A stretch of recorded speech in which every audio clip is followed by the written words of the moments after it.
की हत्या कर दी गई। तो अगली खबर बिहार से है। बिहार के लखीसराय से ये बड़ी खबर हम आपको दे रहे हैं। सड़क हादसे में 3 की मौत हो गई है तो 2 घायल। एग्जाम देकर कॉलेज से वापस आ रहे थे छात्र। तो देखिए एक बड़ा हादसा हो गया है जहां छात्र कॉलेज से वापस आ रहे थे, एग्जाम देकर वापस आ रहे थे और इस हादसे में 3 की मौत हुई है तो 2 गंभीर रूप से घायल है जिनका अस्पताल में लगातार इलाज जारी है।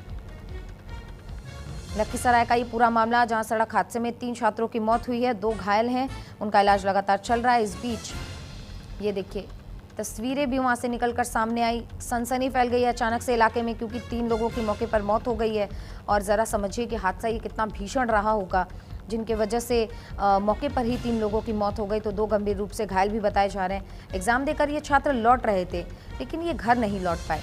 जरा इनके परिवार वालों के बारे में सोचिए किस तरीके से ये इनके परिवार वाले जो छात्र छात्राएं हैं जो एग्ज़ाम के लिए घर से निकले थे लेकिन अब वो कभी घर नहीं लौट पाएंगे और पूरे गांव में मातम सा पसर गया है। 2 लोग जिनका इलाज लगातार चल रहा है, डॉक्टर ने बताया है कि जल्द से जल्द इस पर भी अपडेट मिलेगा कि उनकी क्या हालत है। लेकिन इस बीच आपको हम जानकारी दे रहे हैं जहां बिहार के लखीसराय में एक सड़क हादसा हुआ जिसमें 3 छात्रों की मौत हो गई।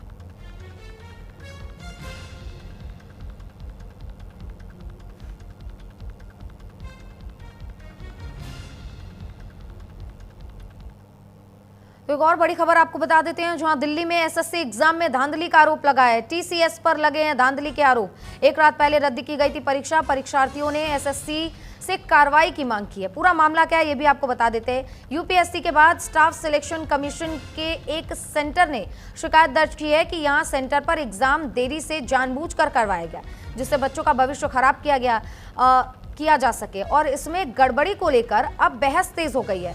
जिनके भविष्य का नुकसान हुआ है वो बच्चे अब सड़क पर आने को मजबूर हो गए।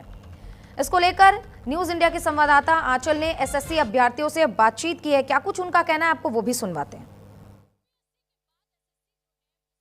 बड़ा एग्जाम होता है जिसके लिए बच्चे जो हैं सालों साल मेहनत करते हैं और अगर ऐसे में बच्चे एग्ज़ाम ही ना दे पाए तो जाहिर सी बात है कि बच्चों का मनोबल और हौसला दोनों टूट जाते हैं। ऐसे में दिल्ली का एक सेंटर है जिसका नाम है पवन गंगा एजुकेशनल सोसाइटी। इसने एसएससी को पत्र लिखा है और कहा है कि जो एक प्राइवेट कंपनी है टीसीएस उसने एग्ज़ाम जो कि कंडक्ट कराती थी उसकी वजह से, उसकी धांधलेबाजी की वजह से बच्चों का भविष्य खतरे में पड़ गया और बच्चे इस सेंटर पर एसएससी का एग्ज़ाम नहीं दे पाए। तो चलिए पहले सीधे बच्चों से जानते हैं कि आखिरकार क्या हुआ था। अच्छा, एसएससी किस तरीके से ऑर्गेनाइज कराता है एग्ज़ाम, कैसे आप लोग देते थे? हम लोग का 4 दिन पहले एग्ज़ाम सिटी पता चलता है, एडमिट कार्ड आता है, उसके अकॉर्डिंग हम अपने प्लान्स बनाते हैं। उसके बाद हम वहाँ जाते हैं, वहाँ पे एंट्री होती है, चेकिंग होती है प्रॉपर तरीके से। उसके बाद अंदर बायोमेट्रिक्स होता है एंड देन हमको एग्ज़ाम में बिठाया जाता है और एग्ज़ाम की फर्दर प्रोसीजर्स होते हैं। क्या प्रॉब्लम आई थी एग्ज़ाम में? मुझे जो प्रॉब्लम आई वो था कि मेरा पेन नहीं चल रहा था। मैंने 2 पेन चेंज किए।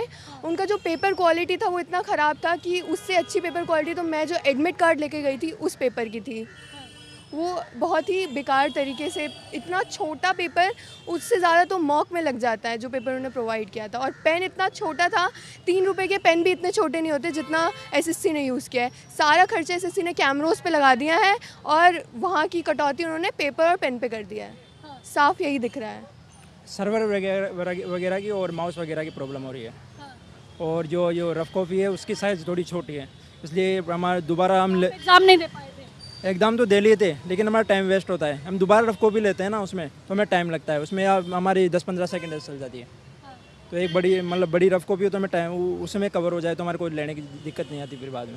कंप्यूटर वगैरह आपका सही चल रहा था? मैडम इस सेंटर पे तो सही चल रहा था लेकिन इससे पहले जो मेरा एग्ज़ाम था वो पहले पवन गंगा में आया था सेंटर 25 को, तो वो मेरा वहाँ कैंसिल हो गया जो कि इन्होंने कुछ देर पहले ही बताया था। मैं तो अलवर ज़िले राजस्थान का रहने वाला हूँ, तो मैं तो पास सेंटर आ गया था जो कि मुझे सेकंड प्रेफरेंस मिल गई थी। लेकिन कुछ लोगों को बहुत दूर दूर सेंटर मिल रहे हैं, 400-500 किलोमीटर दूर, तो वो तो घर से निकल ही चुके थे, उनका कैंसिल हो जाता है। आज मेरे यहाँ सेंटर है, फर्स्ट शिफ्ट मैंने दिया था, मेरा 3rd शिफ्ट ग्रेजुएशन लेवल है। यहाँ पर ये पेन पेपर है ना जो इसका इशू थोड़ा ज़्यादा था क्योंकि पेन बिल्कुल नहीं चल रहा हो। वहाँ तो आपका कैंसिल ही हो गया था? वहाँ कैंसिल हो गया। यहाँ पेन का बहुत ज़्यादा इशू है। जब पेन से बच्चा चला ही नहीं पाएगा तो फिर मैथ्स के क्वेश्चन, रीजनिंग क्वेश्चन कैसे करेगा। अब वो तो MTS का था तो उसमें तो आपको क्या कहा गया था जब आपका कैंसिल हुआ था? कुछ बताया गया था क्या? मैडम कुछ नहीं बताया उन्होंने। कैंसिल होने का वो SSC NR रीजन वाली साइट है, उस पर उन्होंने कैंसिल का नोटिफिकेशन डाल दिया। और हमारे पास जो मेल आया है वो रात को आया है, कैंसिल होने से वाली रात को ही 12-1 बजे आ रहा है रात को। यानी कि सुबह आपका एग्जाम था और रात को आपको मेल आ रहा है 1 बजे, जबकि बच्चा सो जाता है। हाँ, एग्ज़ाम कैंसिल हो चुका है। यानी कि अगर मैं मेल से अपडेट नहीं हूँ या फिर मैं न्यूज़ मतलब कि इस हिसाब से वो SSC साइट अगर मैं नहीं देख रहा हूँ मैं, तो मेरे को पता ही नहीं चलेगा। मैं तो सेंटर पहुँच जाऊँगा सुबह, और जो दूर से आ रहे हैं बच्चे वो तो पहुँच चुके थे ऑलरेडी सेंटर्स पर। बिल्कुल, तो देखिए यहाँ पर आप बच्चों को सुन रहे थे जिनका देखिए SSC का पेपर था, और जैसा कि जो सेंटर उनको दिया गया था ये पवन गंगा एजुकेशनल सोसाइटी है जो कि सेंटर था, और बच्चों को रात के 1 बजे मेल करके बताया जाता है कि उनका उनका एग्ज़ाम था वो कैंसिल हो गया है।